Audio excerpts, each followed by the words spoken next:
CS meluncurkan buku Jokowi's White Paper. Apakah buku yang diklaim merupakan karya ilmiah ini adalah upaya Roy CS melawan upaya hukum dari pihak Jokowi? Kami diskusikan bersama dua narasumber kami yang tergabung lewat sambungan dalam jaringan. Sudah bergabung terlapor kasus dugaan pencemaran nama baik Jokowi Roy Suryo dan politisi Partai Solidaritas Indonesia PSI Ade Armando. Selamat sore semuanya dengan Tifal di sini. Apa kabar? Baik. Alhamdulillah. Terima kasih semua sudah bergabung bersama kami kali ini. Mas Roy, ini kan besok rencananya buat dipanggil dengan status sebagai saksi nih Mas Roy. Sesiap apa menghadapi pemeriksaan esok hari di Mapolda? Ya santai aja, dengan santai aja, dan yang menarik saya besok diundang selaku saksi ya dalam kasus ini. Tapi besoknya lagi Kamis saya hadir juga di Polda Metro Jaya, tapi selaku ahli. Ya ahli dalam perkara yang lain. Jadi biasa aja kalau diundang ke Polda Metro Jaya itu nggak ada hal apa-apa, dan artinya besok karena sudah sesuai dengan komitmen saya akan datang, ya saya datang aja gitu sesuai dengan undangan jam 10. Insya Allah Mas Tifal saya akan hadir dan semua pemirsa Kompas TV juga bisa menyaksikan. Saya komit ya, karena memang kemarin memang belum bisa hadir karena apa? Saya menyelesaikan acara-acara 17 Agustus termasuk buku. Nah ini saya pegang ini versi. Oh itu soft filenya ya? Ya. Versi ya ini softnya udah ada versi ebook dari buku Jokowi's White Paper yang ada, dan versi hard kopinya juga nanti insya Allah sudah mulai akan tersedia mulai tanggal 27 Agustus ya 2025 yang akan datang. Itu Mas Tifal. Tapi apa, nah karena Anda sudah menyinggung masalah buku Jokowi's White Paper ini, apa sebetulnya membedakan dengan isinya itu? Apakah yang selama ini Anda umbar di publik, apakah sama semua seperti isi di buku atau ada hal yang lain di situ yang jadi pembanding? Oke, jadi buku ini akan diawali dengan penjelasan saya soal kapan pertama kali isu ijazah ini muncul ya, atau isu ini muncul bukan hanya isu ijazah, tapi sebuah isu yang pada tahun 2013 itu terjadi di salah satu kampus, di kampus Universitas Islam Indonesia, dan waktu itu Pemret sekarang ya, Pemret Kompas TV sekarang ya, yaitu Bu Rosiana Silala itu menjadi moderator dari sebuah acara yang namanya Memimpin dengan Hati, Dirut ya, Dirut Memimpin dengan Hati. Nah itu, jadi artinya itu ada Prof Mahfud, ada kemudian juga Buya Syafiee Ma'arif, ada juga Jokowi. Waktu itu mereka diskusi, dan ini diskusi di kampus loh ya. Jadi kalau ada orang bilang kalau itu candaan, saya kira itu nggak candaan. Karena itu kampus dengan serius, Jokowi mengatakan bahwa IPK-nya adalah di bawah 2. Nah setelah itu orang mulai bertanya-tanya, kok bisa ya IP di kedua di kampus Universitas Gadjah Mada itu lulus gitu lah. Nah artinya kemudian orang mulai ini banyak kemudian melakukan analisis, termasuk dalam buku ini saya tulis perjalanan panjang seorang Bambang Trimulyono, dan juga ketika yang pertama, kemudian ada juga ketika kasus yang kedua Bambang T dengan Gus Nur ya, itu juga ada, dan kemudian juga dengan ketika pertama kali ijazah itu fotokopinya itu ditampilkan oleh seseorang yang namanya oleh Dekan Fakultas Kehutanan Pak Sigit Sunarta, tahun 2022. Kemudian ketika Dian Sandi posting itu semua lengkap, dan kalau yang selama ini mungkin orang membacanya terpotong-potong atau terpatah-patah ya Mas Tifal dan juga pemirsa Kompas, itu kita akan lihat dalam buku itu detail banget, rinci banget, sesuai dengan semua bukti-buktinya, bahkan link-linknya pun kami masukkan. Kalau ada video, link videonya juga kami tuliskan, dan itu panjang, ditulis dengan sangat komprehensif, bahkan dokter menuliskan rumus-rumusnya. Gitu. Tapi di sisi lain kalau Anda menangkapnya Bung Ade, buku yang diterbitkan oleh Bung Roy Suryo CS ini sebagai bentuk transparansi karena dasarnya ilmiah, atau ada upaya untuk menyudutkan posisi Pak Jokowi? Ya, gini, kalau disebut sebagai karya ilmiah, ya maka dia seharusnya memang memenuhi syarat-syarat sebagai sebuah karya ilmiah ya. Apa itu? Misalnya kita harus baca, misalnya pertanyaan penelitiannya apa sih? Apa yang berusaha dibuktikan dari sebuah karya ilmiah tersebut? Dan biasanya kalau dalam karya ilmiah, untuk tiba pada kesimpulan tertentu, maka si penulis harus bisa menyajikan bukti-bukti yang bisa menunjukkan bahwa ya demikianlah adanya. Misalnya saja, seandainya memang rumusan masalah dari buku ini adalah bahwa Bung Roy Suryo dan kawan-kawan ingin menunjukkan bahwa ijazahnya Pak Jokowi itu palsu, atau bahwa Pak Jokowi itu tidak pernah lulus dari S1 UGM Fakultas Kehutanan tahun 1985. Itu adalah sebuah pertanyaan yang sangat valid, yang lazim, yang boleh dilakukan. Nah, untuk itu kita berharap bahwa di dalam buku tersebut, dari halaman 1 sampai halaman 700, Bung Roy Suryo dan kawan-kawan bisa menunjukkan apa saja yang dijadikan alasan, apa saja yang dijadikan bukti, empirical evidences, bukti-bukti empiris, untuk agar kita tiba pada kesimpulan bahwa karya tersebut adalah sebuah karya atau ijazah Pak Tapi Jokowi, ini malah kebalikannya menurut Anda begitu ya? Bagaimana? Tapi ini malah kebalikannya, menyudutkan Pak Jokowi menurut Anda? Enggak, kalau menyudutkan itu kan sebuah persepsi ya. Pembaca itu akan tiba pada sebuah kesimpulan bahwa ini menyudutkan atau tidak menyudutkan. Itu sebenarnya terserah pembaca, bukan terserah si penulisnya. Penulis itu menyajikan karyanya, kesimpulannya ada di tangan pembaca kan. Nah, saya hanya ingin mengatakan karya ilmiah itu beda dengan laporan jurnalistik misalnya ya. Nah, mengingat Bung Roy ini kan orang komunikasi juga. Kalau laporan jurnalistik kan lebih ke deskripsi tentang apa yang sudah terjadi ya. Dilaporkan, di cover, diliput gitu ya, tentang pada tahun sekian terjadi ini, pada tahun sekian terjadi itu, pada tahun sekian terjadi itu, tanpa kemudian memang ada kewajiban bagi sebuah laporan jurnalistik di ujungnya untuk tiba pada sebuah paparan atau analisis mengenai bukti-bukti yang mereka ajukan. Oke, yang kami juga mau konfirmasi, sorry saya potong Bung Ade.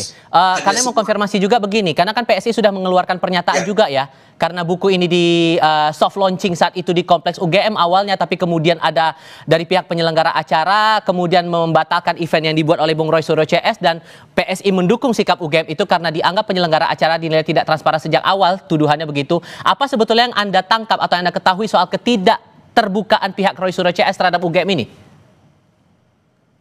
Saya tidak tahu persis karena saya tidak mengikuti langsung apa yang terjadi saat itu di UGM ya. Apa alasan UGM sampai kemudian meminta agar itu dipindahkan tempatnya ya. Tapi barangkali ya, lagi-lagi saya minta maaf kalau saya salah. Ini ada kaitannya dengan misalnya anggapan atau barangkali. Misalnya begini, saya itu tidak pernah baca karya ini ya, Jokowi's white paper ini kan yang 700 halaman. Nah, pertanyaan saya adalah apakah pihak UGM sudah membacanya atau belum? Bisa saja kan kalau ketika mereka sudah membacanya dan mereka menganggap kalau ini tidak bisa memenuhi syarat-syarat sebuah laporan ilmiah, itu tidak pantas dilakukan. Bung Roy. Saya ingin katakan adalah terserah sebetulnya pada UGM-nya. Nah, PSI itu tidak merasa bahwa perlu untuk misalnya menyudutkan Bung Roy Suryonya, tapi menganggap bahwa apa yang diputuskan UGM itu adalah sesuatu yang adalah hak mereka untuk melakukan itu. Itu kan terjadi di wilayah mereka ya. Nah, Bung Roy, UGM punya kewenangan atas apapun yang terjadi di wilayah mereka. Asas keterbukaan ini yang diragukan, gimana menjawab itu?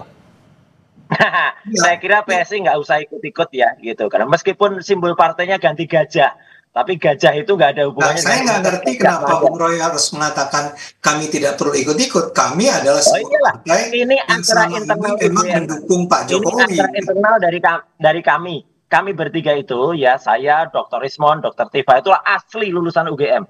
S1 kami, S2 kami UGM. Lalu kenapa? Kalau Anda asli lulusan UGM? Asli lulusan UGM, ini orang PSI itu lulusan UGM atau enggak?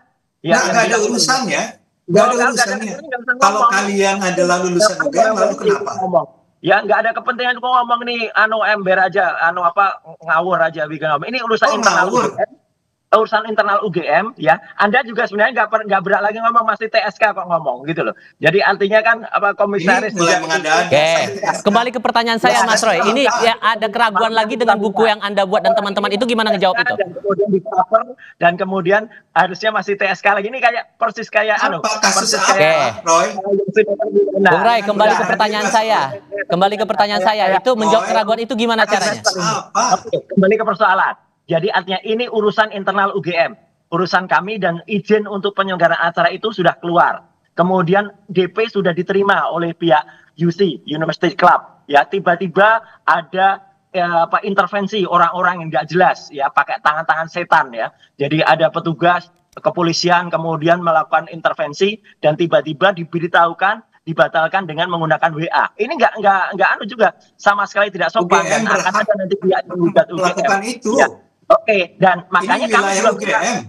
mengadakan acara di Kenapa kafe, Anda? dan kafe itu kafe umum yang biasa, dan nggak ada soal. Dan nyatanya acara itu diselenggarakan dengan baik, dan seluruh Indonesia sekarang, seluruh dunia juga bahkan sekarang mulai melihat nih, beritanya menyebar. Sebuah acara di kampus yang tiba-tiba kami membayar tempat itu, kami membayar sewanya, dan kami pesan makan minum, tiba-tiba dimatikan listriknya, tiba-tiba dimatikan AC-nya. Ini kan Itu jelek hak banget nih, secara UGM. demokratis.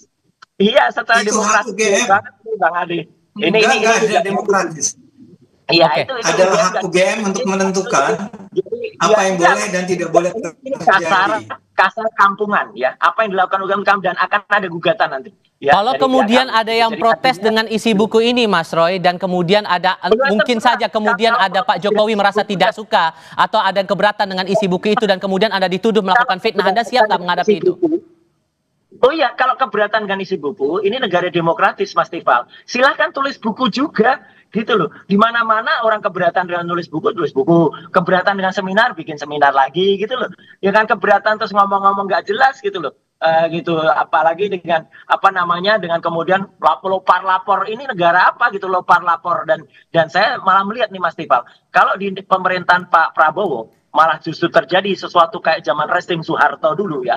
Orang bikin buku, bahkan orang baca buku itu kemudian dikriminalisasi. Nah, ini buruk banget ya, gitu yang terjadi. Jadi kita lihatlah persepsi masyarakat juga ini tagar berada di semua sosial media bahwa namanya ada launching soft launching, kemudian tiba-tiba lampu dimatikan. Sisi lainnya, oke. Saya sebagai lulusan asli UGM menyesal sekali gitu loh sikap UGM kayak gini. Tapi ya biarlah masyarakat yang menilai. Kita kembali ke kasus hukum atau proses hukum yang berjalan di Mapolda, Bung Ade. Kalau Anda cermati, ini kan status hukumnya sudah naik ke penyidikan. Bung Roy Suryo dan beberapa pihak yang terlapor sudah jadi saksi di sini. Menurut Anda ada kemungkinan tidak buat mereka naik status jadi tersangka atau ada tersangka lain di balik ini? Jawabnya nanti, kita jeda sebentar. Kami segera kembali.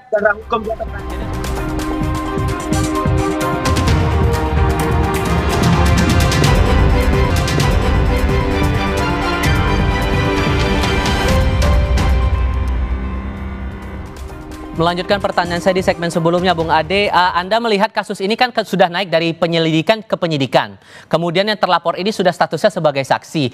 Seberapa yakin Anda melihat bahwa para terlapor ini akan naik status hukumnya di Polda Metro Jaya?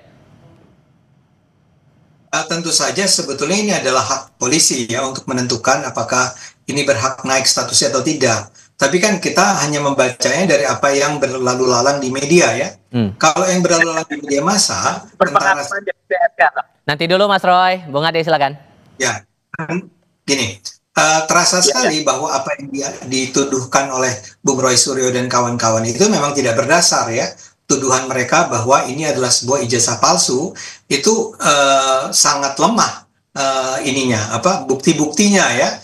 Buat saya yang penting adalah bukti-buktinya.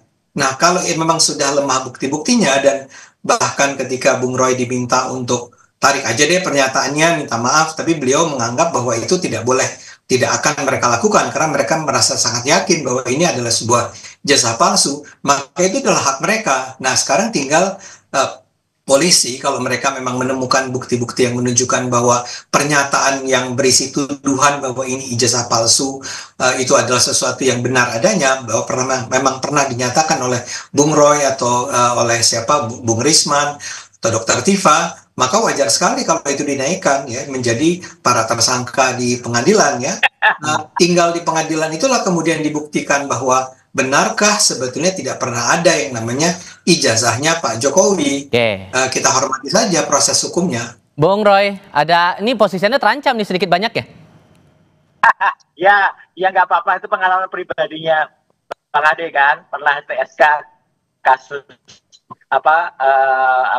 penodaan agama, terus kemudian memang pernah SP3 tapi kemudian dipraper jalan lagi TSK. Nggak apa-apa ya gitu. Dia ngomong apa ya ini? Itu dengan teman-teman. Anda tuh ngomong apa ya? Dan kasus apa ini? Ya, jangan membohongi rakyat. 2015 Anda sudah TSK ya. Kasus kemudian apa? Tiba-tiba kasusnya diberhentikan. Kasus apa? Kasus pencemaran penodaan agama. Apa? Penodaan agama jelas betul. Nanti malam saya ungkap. Kasus apa? Gitu. Oke, coba balik ke pertanyaan saya tadi. Anda juga sering ngomong gitu. Oke, gini, Bung Roy. Kembali ke asisten. Jadi, Bung Roy, ini fokus ke pertanyaan saya tadi, ayo. Kalau UGM itu memang berani dan tegar. Kemarin itu santai aja gitu. Kalau mereka memang benar bahwa ijazah Jokowi itu benar, ya mereka nggak usah ngeributin ada orang meluncurkan karya ilmiah tentang buku, ya, dan buku itu sangat ilmiah, 700 halaman, dan kemudian kami tulis dengan kaidah-kaidah, ada jurnalistik, ada edukatif, dan juga ada juga kajian Dr. Tifai tentang behavioral neuroscience, ya itu clear banget gitu. Jadi artinya boleh kita lihat ya nanti pada saat perjalanannya itu di penyidikan, kalau penyidik itu jujur, kalau penyidik itu dia memang benar-benar menggunakan hati nurani, ya itu akan terbongkar dan seluruh rakyat Indonesia akan melihat ya bagaimana mulai dari kasus yang sangat memalukan kemarin ya, penyabotan ya atau pembegalan diskusi di UGM ya, sampai dengan besok akan terbongkar semua, dan UGM pun juga akan melihat ya. Dan kemarin banyak banget dosen yang datang di acara diskusi itu, di acara launching itu, mahasiswa juga banyak, dan mereka mostly sepakat ya dengan apa yang ada. Dan ada satu ahli yang kemudian kemarin dihadirkan oleh pihak lawan, diam aja, dia nggak bisa ngomong apa-apa, malah yang keluar pergi aja dia. Bung Ade, menurut Anda bukti apa yang tidak terbantahkan dari kasus ini menurut Anda? Ya, saya nggak tahu, mereka ini sangat ngotot bahwa ijazah itu palsu. Tapi mereka sendiri juga mengaku tidak pernah melihat ijazah tersebut. Dan itu mau dibuktikan. Ya, nggak akan ada orang yang berpendidikan akan tahu, Mas Tifal. Ijazah yang benar itu akan keluar. Tahan dulu, Mas Roy. Saya kasih kesempatan Bung Ade dulu. Bung Ade, silakan, Bung. Ya. Karena begini ya, Anda kan, Bung Roy dan kawan-kawan berulang kali bilang, apa salahnya sih Pak Jokowi itu menunjukkan ijazahnya? Artinya beliau, Bung Roy dan kawan-kawan tidak melihat ijazahnya. Makanya mereka menuntut Pak Jokowi untuk menunjukkan ijazahnya. Nah, buat saya ini logikanya kan terbalik-balik. Kan nggak logis ya, sendiri tidak pernah lihat ijazahnya, makanya mereka menuntut Pak Jokowi mengungkapkan ijazahnya. Pak Jokowi sudah bilang, Bung Roy, ini dibawa ke pengadilan nih, nanti nih, pas mengadili Anda, harus diperlihatkan ijazahnya. Jadi tunjukkan nanti ijazahnya, tapi nanti, tidak sekarang di hadapan Bung Roy dan kawan-kawan. Oke, Bung Roy. Iya, gini. Jadi orang yang pernah kuliah, apalagi Bang Ade ini kan pernah dosen. Saya dulu pernah ngajar bareng sama dia, ya gitu. Jadi artinya kita tahu lah, seseorang yang mau lulus itu, kalau mau terbit ijazah, itu pasti timbul karya terakhir, karya ujiannya. Kalau itu S1, yaitu adalah skripsi. Kalau itu S2, yaitu disertasi. Tesis. Kalau S3, yaitu disertasi. Nah, nggak ada yang namanya skripsinya Jokowi itu lembar pengesahan ujiannya. Nggak ada. Saya udah pegang skripsinya. Skripsi asli. Ijazahnya, Bung Roy. Ijazah. Nggak ada lembar pengujiannya. Loh iya, skripsi yang tidak ada lembar pengujiannya, dan Prof. Sofyan Effendi juga mengatakan, dan banyak dosen lain mengatakan skripsi itu nggak pernah diuji, ya berarti nggak lulus. Orang yang nggak lulus skripsinya, nggak lulus pendidikannya, nggak dapat ijazah lah. Apa yang mengganjal nih, Bung Ade? Bung Ade, silakan. Ya, buat saya tuh, saya ngerti itu semua tentu saja. Apakah dia KKN, apakah dia lulus kuliah, IPK-nya berapa, buat saya itu nggak penting, penting. Tapi kan tuduhan dari Bung Roy dan kawan-kawan adalah ijazahnya palsu, ya. Nah sekarang yang harus ditunjukkan oleh Bung Roy dan kawan-kawan adalah bahwa Pak Jokowi tidak pernah punya ijazah, dan ijazahnya palsu.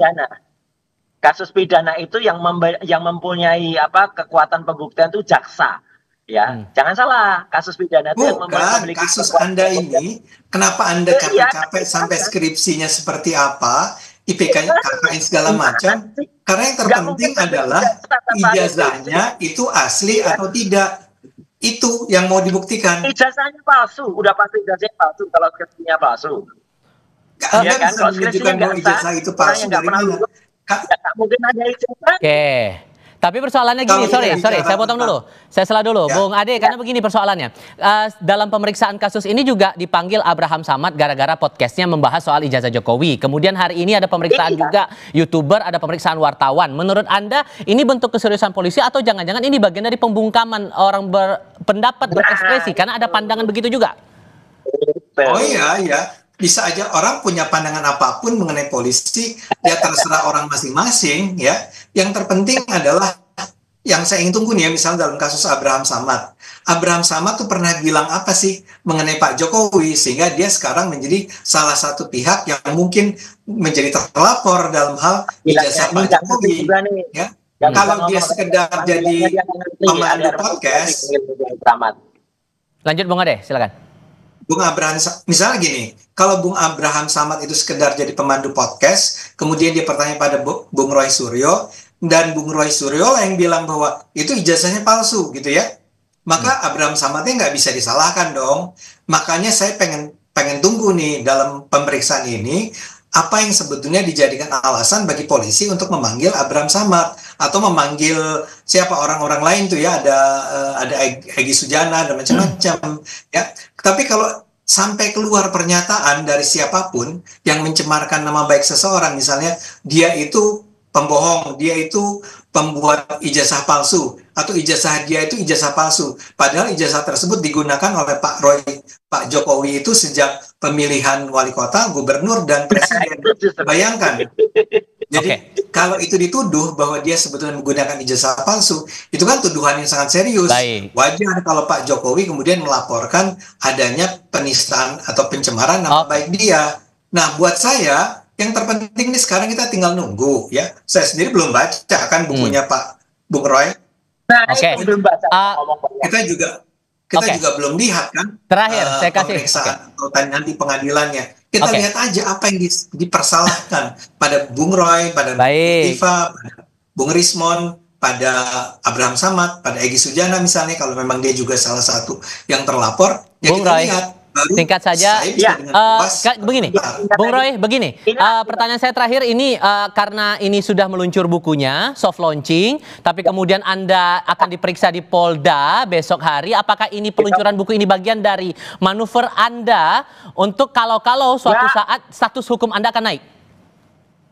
Nggak ada hubungannya, nggak ada mau periksa besok sebagai saksi atau lusa saya sebagai ahli di kasus yang lain ya, di Polda juga ya, nggak ada hubungannya dengan buku ini ya. Buku ini murni ilmiah, kapanpun bisa kita terbitkan, kapanpun bisa kita lakukan ya, nggak ada hubungannya dengan Jokowi gitu loh, dengan pembahasan dengan kasusnya Jokowi. Kalau buku ini memang kita harus membongkar ya segala kepalsuan yang ada pada orang yang pernah tiba-tiba menggunakan ijazah yang tidak jelas nggak ada skripsinya itu palsu.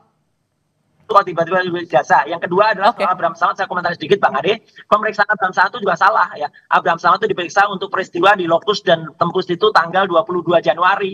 Itu Abraham Samad belum ngapa-ngapa tanggal 22. Jadi Polda ini juga nggak profesional. Besok akan saya jawab semua itu pada saat pemeriksaan. Bung Roy, Bung Ade, terima kasih banyak sudah berdiskusi bersama kami kali ini. Sehat selalu semuanya. Selamat sore.